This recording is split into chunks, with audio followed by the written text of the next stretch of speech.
పరిమళము నీదేనా నాలో పరవశము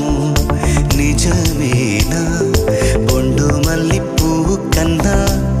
తేలికగు నీ సోకు రెండు కళ్ళు